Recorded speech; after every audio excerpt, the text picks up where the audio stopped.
Good afternoon, ladies and gentlemen. Yourwolfsdengaming once again here in the world of video games and technology, and today we're going to be taking a look at 35mm for the PC. Let's take a look, shall we?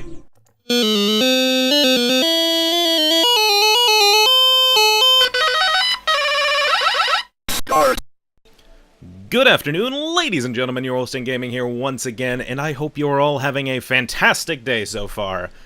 35mm is a story set in post-apocalyptic Russia, if, that has anything to do with it, a la the Stalker variety. And we're going to follow the journey of two people as they travel through the surprisingly populated wasteland. After an epidemic kills off most of the world's population, it's up to our two main heroes to do bugger all to stop it, and they're going to run on this not-so-epic apocalyptic road trip adventure, full of glitches, dodgy English translations, and a disappointingly flat and dull story to accompany the walking speed only a turtle could find acceptable. Do you enjoy holding down the sprint button for the entirety of the game just so you can walk at a normal pace that humans would find acceptable? Well, enjoy that. As for gameplay, you have a few different variety of gameplay elements. You have story, you have the survival elements, you have the combat, and you have the choices, and of course the walking. Otherwise it wouldn't make it much of a narrative walking simulator-esque adventure. Now would it, if there was no walking? It would be a running simulator. And unfortunately, there's none of those on Steam, apparently.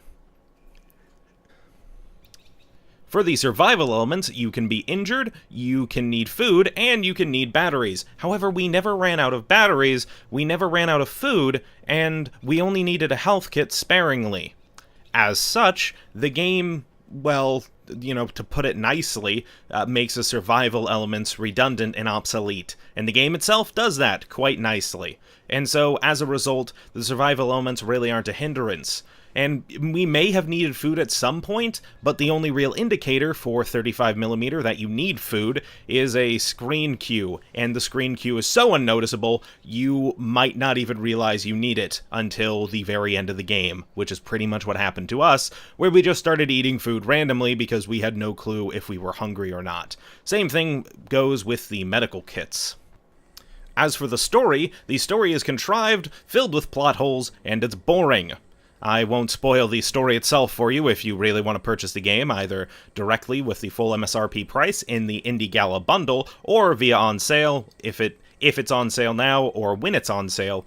However, to, not spoil the story, but, continue with the review, the game is roughly 2 to 4 hours, and the ending of the story is not worth the tedious, slow walking, and repetitive movements that the game offers to get to the ending of the story, because the story is so boring, dull, flat, without any character arcs of any kind, the game just really doesn't work. And the story itself just really doesn't work. We're trying to be very kind to the story, but there's not much to be kind for. There's absolutely no character arc. There's really no plot of any kind. And at the end of the day, this is an apocalyptic road trip movie, which would be fine. But the problem is, the characters aren't interesting. I don't even remember their names, so that's how uninteresting they were. I don't remember a single thing about them other than the main whole plot point at the end, which is shoved in. There's contrived reasons for them being together. I still don't understand how they met each other. So, whatever goes with that. I still don't understand how they traveled together. I still don't understand how they met up. I still don't understand why they were going the direction they were going, other than to go home, which you only lived there, so I don't know why the other character was going with you, and just a lot of other plot points that really go nowhere. There's even a plot point at one segment of the game where there's a little campfire near one of the homes that you camped out at, and neither of you saw who was there, and the campfire was newly lit. And I'm thinking to myself, oh, okay, so there's going to be something where we meet this character and they were actually spying on us. However, from what I could tell, we never met that character. So, yeah, I don't get it. Maybe that was supposed to go somewhere. Maybe the dodgy English translation, maybe it did go there, and the English translation was so dodgy and horrible, I just didn't understand it, but I don't think we ever actually met that character. And there's a lot of plot points like that just go nowhere. Like, you meet a child at some point during the game, and then the game just forgets about the child, and I'm just sitting here like, well, I just finished this child's puzzle for him. Where is the child? Where's this kid? And the kid is nowhere to be found, and so I'm thinking, well, okay, the people kidnapped him, but the child is not on the vehicle when we get on the vehicle, when we are kidnapped. Slight spoiler alert, but not really. And so, yeah, there's a lot of plot points that just go nowhere, characters that don't end up going anywhere, and the story is a contrived, plot hole-filled mess. It's a mess. As for the main gameplay element of the game itself, besides the story, is the walking. And for the walking, it's slow. It's slow, you have a boost meter, but you can only boost for a certain amount of time, which makes it stupid and pointless. And why isn't that just the normal walking speed? Because that is the normal walking speed, and it should be, because, you know, it's just ever so slightly faster than how normal people walk. So, you know, whatever. By the way, the characters walk very, very slowly. Why do they walk very slowly in an apocalypse? You know, in a post-apocalyptic scenario, when there are raiding marauders and people who want to kill you? Why are they walking slowly in the open in a post-apocalyptic scenario where there's people who want to kill you? Why?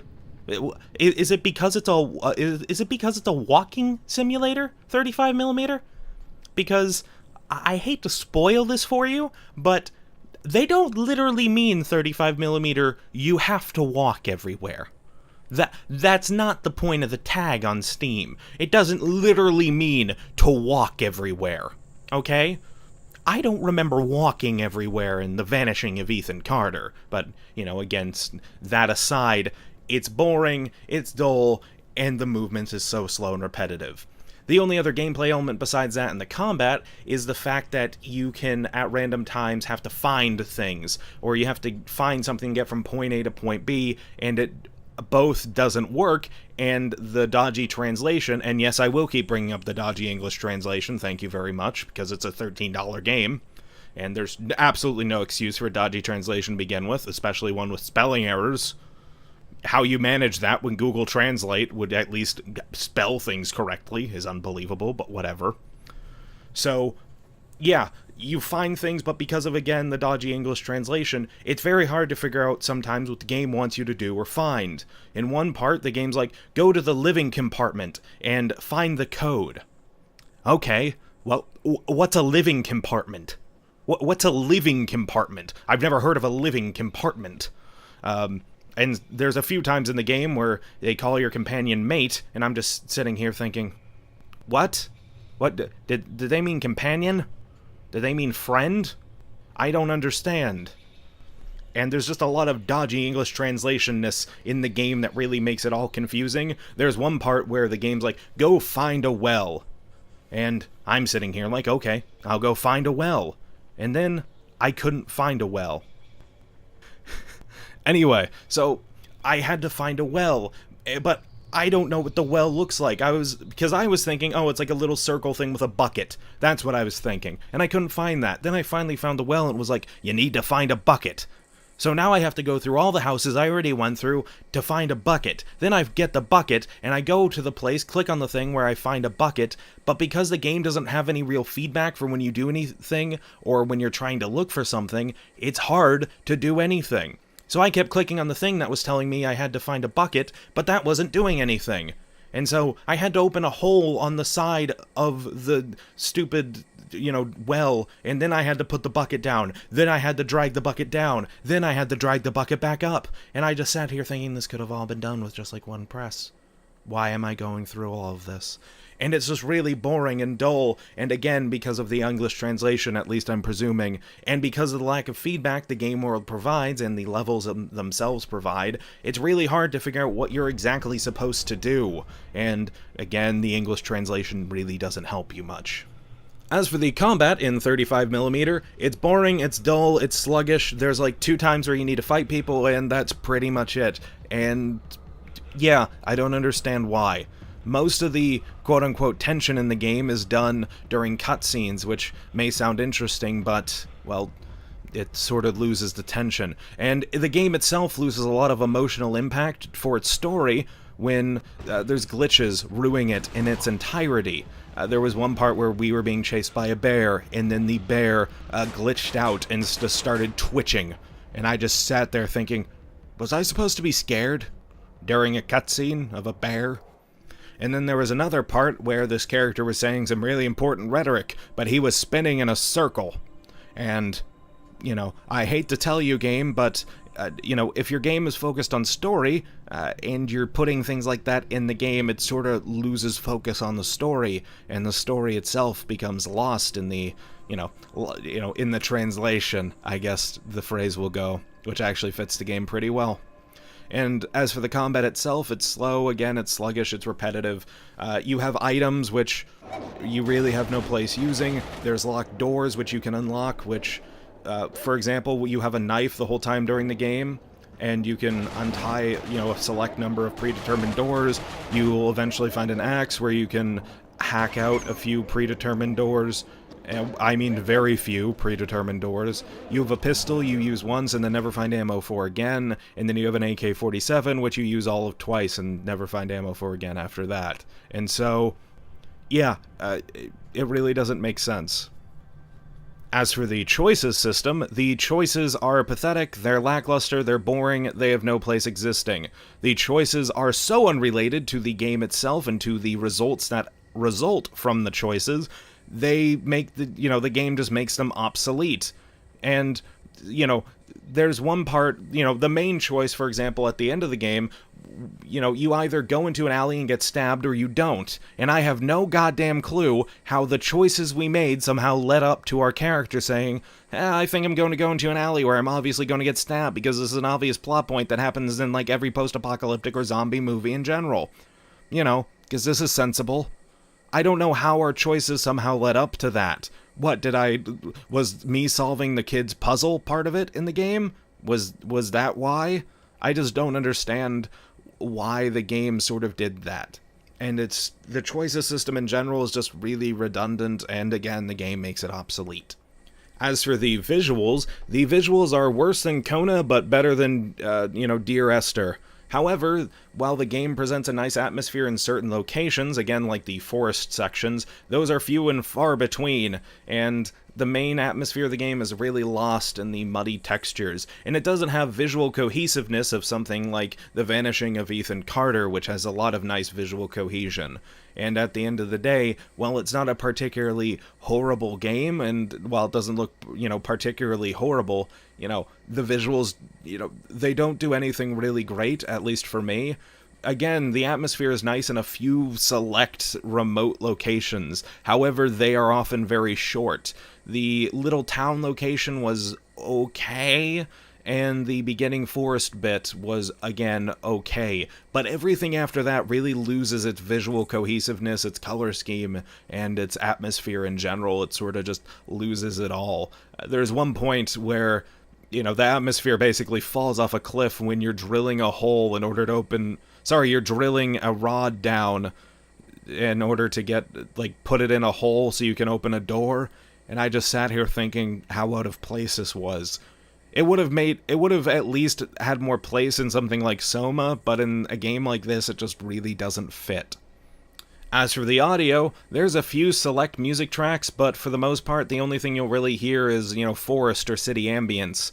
While the forest ambience was actually really well done and again helped to build that forest atmosphere, again in the beginning, it loses it all towards the end, towards the latter half of the game really. And the city ambience and the ambience of other areas in general really just didn't do anything for me. And there's really no, backhand music to really not lighten up, but, add some emotion to the moods or scenes.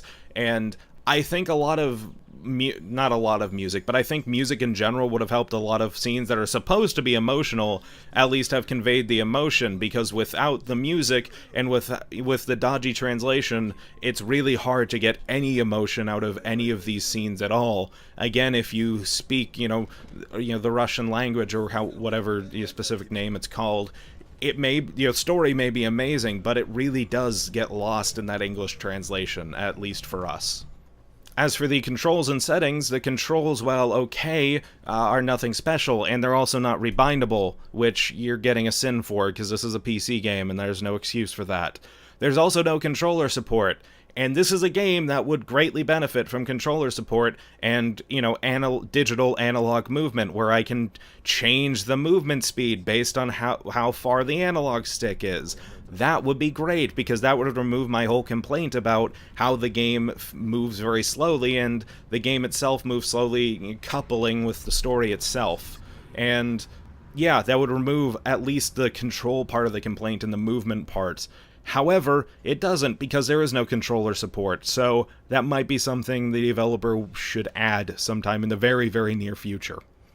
As for the settings, in the settings department of the game, the settings are, again, okay, nothing special. There's a few really, really basic graphical sliders, and that's about it. Again, there's no English dubbing, it's only a translation, and the translation is extremely poor. And again, as I said before, a lot of the poor translation will be a hindrance on gameplay in certain segments, and you'll have to translate the English translations. And if you have to translate translations, they're not good translations, just as an FYI. However, I am going to mark this game with a sin for having the ability to turn off head bobbing and motion blur. However, head bobbing and motion blur are both still present in the game at certain points, so you're getting a sin for that. Also, quick note, we had several large lag spikes during the game, which was unacceptable for a game that looks, the way it does. It is made with Unity 4.1. That's not an excuse, I might add. That's just, me explaining it, me explaining what engines it's using. That might be the cause, I have no clue. But the lag spikes were, they don't really have an excuse for a game that looks like this. A game that looks like it came out in 2012 or 2011 or something like that. It really doesn't have an excuse to have lag spikes of that large variety. Besides that, the game ran fairly well without recording. It ran on 60 frames per second. It ran at 60 frames per second fine, and that was pretty much it. You can turn the frame limit off. However, we received extreme screen tearing during that time, at least with our Acer 23-inch panels, and on our setup we were receiving extreme screen tearing, and so we did have to turn the FPS limiter on. So keep that in mind. You can run the game at above 60 FPS, but there's a really good chance you'll receive screen tearing, so again, keep that in mind. Overall, we wish we could say we had fun with the game and we enjoyed the narrative experience and we learned something, and we enjoyed this really contrived road trip with these two characters with a really contrived meaning.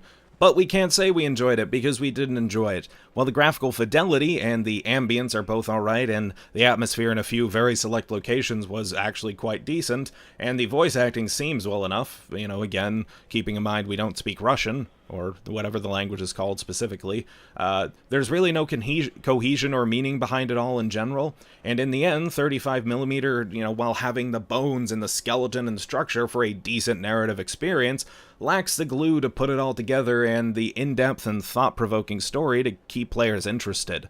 The story may be smarter than it claims to be, but the dodgy and rather horrendous English translation is probably not helping the story at all, and if anything is making the story look a lot worse than it actually is, probably. It feels rather messy, and while the game does have some nice ideas, 35mm fails to execute them in a meaningful way. If we remove the extremely poor and atrocious subtitles, the game still leaves us that it isn't able to deliver and follow through on its ideas in a cohesive and worthwhile fashion. Between its dodgy translation, plot hole-filled story, which, we're sure the translation is hurting even more, slow movements and the tedious and unrewarding gameplay with the really poor choice system, we really can't suggest the game. The game tried to carry a basket of eggs worth of ideas and story concepts, and instead threw the basket at our face in place for two characters with about as much personality as two cardboard boxes with some scribbles stapled on the side, attempting to pass for depth and emotional intrigue. This has been Yourwolfsdengaming, taking a look at 35mm, and we hope you enjoyed. Have a good one, ladies and gentlemen.